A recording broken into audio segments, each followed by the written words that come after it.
வந்து ஒவ்வொரு இல்லத்துக்கும் சென்று எங்களுடைய தேர்தல் பணிக்காக ஒவ்வொரு இல்லத்துக்கும் போற வழியில இன்று திட்டமிட்டு திரு சேகர்பாபு அவர்கள் சில ரவுடிகளை திமுக ரவுடிகளை ஏறி எங்களுடைய நிர்வாகிகள் மீது கொலைவெறி தாக்குதல் நடத்திருக்காங்க. இதுல கடுமையாக கிட்டத்தட்ட 5 பேருக்கு மேல 6 பேர் இன்னைக்கு கடுமையாக அதுல தாக்குதலுக்கு உள்ளாக்கப்பட்டு 2 பேர் ஐசியூல இருக்காங்க. மீதி 4 பேர் இப்பதான் மருத்துவமனையில தீவிர சிகிச்சையில எடுத்துட்டு இருக்காங்க.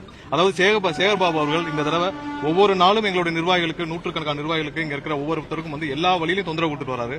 ஆனா இன்னைக்கு என்ன பண்ணாருன்னா திட்டமிட்டு ஒரு 100-120 ரவுடிகளை தயார் செய்து வச்சு எங்களுடைய நிர்வாகிகள் 5-6 பேர் அந்த சைட்ல போறப்ப அவங்களை சுற்றி வளைச்சு அவங்க வந்து கடுமையாக தாக்கியிருக்காங்க. ஒரு பெண் நிர்வாகி அவர் வந்து அந்த பெண் வந்து கர்ப்பிணி பெண், அந்த பெண்ணையும் எந்தவித தயவுதாட்சணையும் இல்லாம கடுமையாக தாக்கப்பட்டிருக்கு. அந்த பொண்ணு வந்து ஐசியூல இருக்கு. இன்னொருத்தர் வந்து ஒரு ஆட்டோ டிரைவர், அவர் வந்து இன்னைக்கு சாதாரண பிரச்சாரத்துக்கு போயிருந்திருக்காரு. அப்ப அவரும் தாக்கப்பட்டு காலையில இருந்து அவர் வந்து ரொம்ப தீவிரமாக ஒரு சிகிச்சை பெற்று வர்றாரு. காலையில இருந்து வாந்தி மயக்கம் பிட்ஸ் வந்து ரொம்ப ஒரு சிவியரான கண்டிஷன்ல இருக்கிறாரு. இது இன்னும் தொடர்ந்து கொண்டே இருக்கிறது. துறைமுகம் தொகுதியில் இதுதான் திமுகவுடைய யூசுவல் மாடல். சோ இந்த மாடலை இங்க ஆரம்பிச்சிருக்காங்க. ஏன்னா தேர்தல் பயத்துல தோல்வி பயத்துல சேகர்பாபு இந்த மாதிரி வேலையை செஞ்சுட்டு இருக்காரு. ஒன்ன மட்டும் சொல்லிக்கிறோம், திமுக இருக்கும் சேகர்பாபு இருக்கும் இந்த மாதிரி அவர் எந்த வேலையை செஞ்சாலும் எங்களுடைய நிர்வாகிகள் இருந்து எந்த தொய்வும் வராது. இதை தொடர்ந்து நாங்கள் எங்களுடைய வேகத்தை அதிகப்படுத்துவோம். திமுக இது மாதிரியான ரவுடி அரசியலை கைவிட வேண்டும்.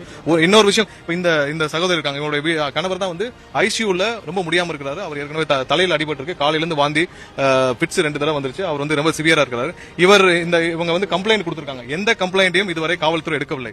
பல கம்ப்ளைண்ட் காலையில இருந்து கொடுத்த இப்ப இவ்வளவு பேர் அடிபட்டிருக்காங்கல்ல, எந்த கம்ப்ளைண்ட் காவல்துறை எடுக்கவில்லை. இன்னைக்கு நாங்க ஹைகோர்ட்லயும் மென்ஷன் பண்ணிருக்கோம். அதாவது நீங்க இந்த கம்ப்ளைண்ட் எடுக்க மாட்டேங்கிறாங்க, எஃப்ஐஆர் பதிவு செய்யணும். ஒருத்தர் காலையில